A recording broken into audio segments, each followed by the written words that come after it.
"What are you doing? Their coffee tastes like ass."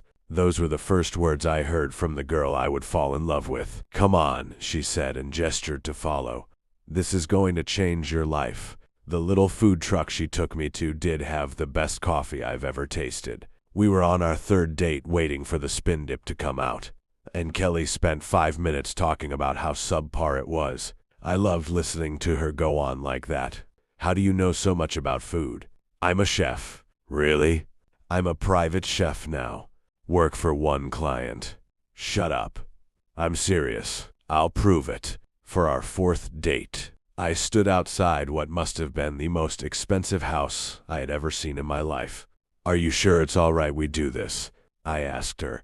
"Come on, live a little dangerously."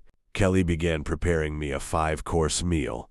Before I knew it, she put down a single spoon in front of me. "Eat it in one bite."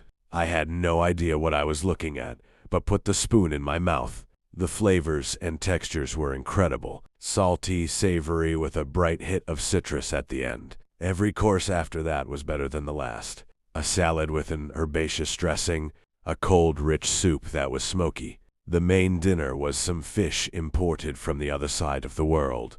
Dessert. She got out what looked like a cooler, wrapped with duct tape. When she opened it, fog oozed out. Dry ice. She looked me in the eyes. "This is my own recipe, with a secret ingredient, and you must eat it in one bite." She quickly spooned up a single scoop of ice cream, an off-yeller still so cold it was misting, and shoved it in my mouth. I could tell you nothing of the flavor because it was so cold it burned my mouth. I tried to spit it out, but Kelly used both hands to cover my mouth and demanded I swallow it. I did, and it burned all the way down. "What was that about?" I said, coughing from the pain. "You'll understand. Just trust me." A booming voice sounded from somewhere in the house. The owner was here. There was no time to hide. He was deathly pale and had 2 prominent incisors slipping out from his lips. "Ah," he said, "my dinner is ready." He picked me up with one hand. Struggling was pointless. He sunk his teeth into my neck. I could feel the blood spilling out of me. As he took deep drinks, he described the meal I'd just eaten in order. "And you smoked the leeks." "Yes, I can taste it in his blood." "Kelly, you've really outdone yourself this time. Just wait until dessert," she said.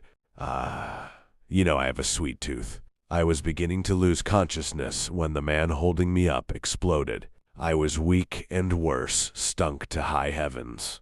Kelly helped me get to my feet. "All right, let's get you to a hospital. You need a transfusion."